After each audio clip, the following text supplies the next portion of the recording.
Well, good morning to you all. I hope everybody's all right. Day's Thursday, Cornishman Day again. Bad. Mornings are pulling out. Lovely evenings are getting on. Now, everybody's on about this storm tonight and tomorrow. I just say is look, if anything's out in the garden blowing around, leave them blow around because you don't go out and take no fall down or get hit by something. We we've had loads of storms before, and we'll get over it. It'll be all right. Try not to worry too much about it. Um, I'm just going out today to check and make sure there's no watering cans flying around anywhere in the garden, and that's all you can do. And just hunker down, as they say, and we wake up tomorrow and we just look at what's going on and just keep going. That's all we can do. It'll be all right.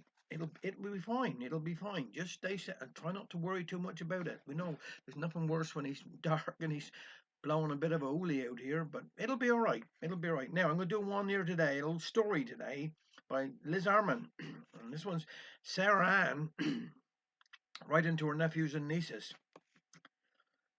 I thought I'd let you know how we getting on. Uncle Alfred had a stomach trouble, but what does he expect when he eat a hot heavy cake on top of a pasty half a yard long, followed by rhubarb tart and cream? No human stomach can take it. Perhaps you'll learn one day.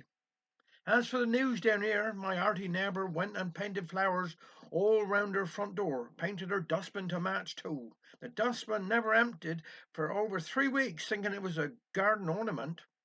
It was stinking so bad that not even the cats would go near. So Alfred went out in the middle of the night with a drop of paraffin and set fire to it. That put paid to the roses round the bin. There's some wonders about nowadays, isn't there? They even got telephones on beaches.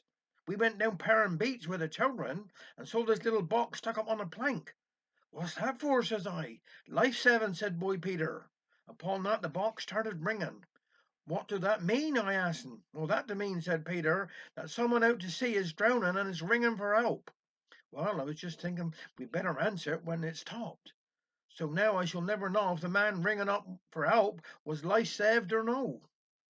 We went to the concert of the chapel schoolroom last week. You know, some people will make spectacles of themselves, won't they? There was a bunch of women up there, ought to know better. Up on the stage, dressed up in gathered skirts and with their handkerchiefs tied round their heads, trying to do a dance. Village maidens, the minister called them, and said how the ladies were to be congratulated they'd done the choreography themselves. I could see what he meant by choreography, 'cause you never saw a Kurgan and Kikikan in your life. Village maidens, not one of them have been a maiden for 40 years or more. Grandmas, every one of them. Up there showing their drawers and various veins. I'd reckon they're all in bed with bad backs this week. I gone and got myself a little job. Doing for an old gentleman up the street. He come from up country, you know. You can tell 'cause he got a bit of a job to understand what I'd a say. Other day his clock stopped and he was going to take 'em to be mended. Goss on, I said.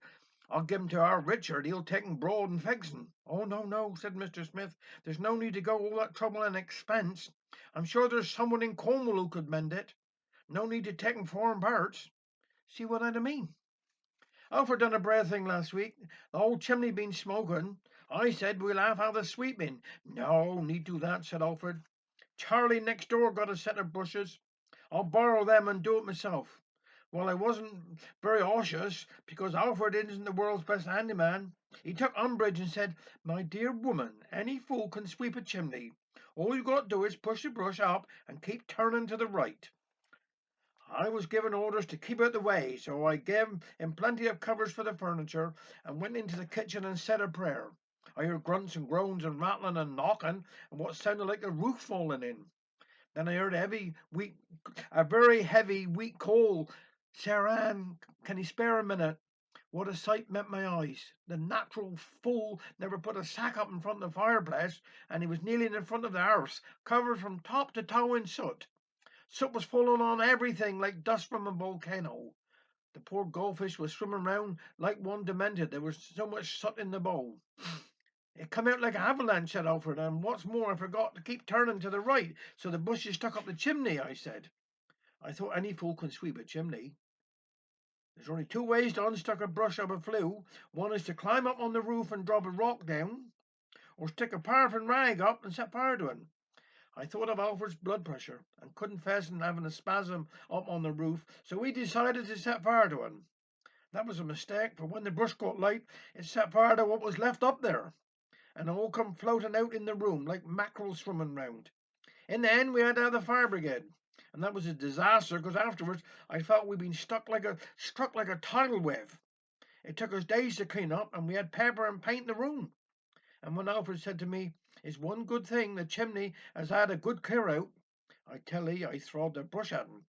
He'd have looked some shivers ever since. Now, before I close, I'll have to tell you this. You know our boy James got married. Well, the night before the wedding, Alfred took James to the parlour to have a few words. I suppose Alfred is going to tell him the facts of life. I thought, I reckon I would have a ark. I might learn something. Now, I heard Alfred say, "You're going to be married tomorrow, boy. Well, one thing you must always remember, the woman is the weaker vessel, and you must always give in to her." "That's all well, Uncle," said James, "but tell me, what if she's on the wrong tack?" I could almost hear Alfred thinking. Then he said, "Oh, that don't matter, my son. You must give in to her the same. Never forget, the women are always right." I thought to myself, Sarah Ann, it took you 50 years to get Alfred to see sense. Everything to come to she that to wait long enough. So now, my loves, so. I better say so long. Uncle Alfred to send his kind regards. Give the dear child a kiss. Now take care and stay safe.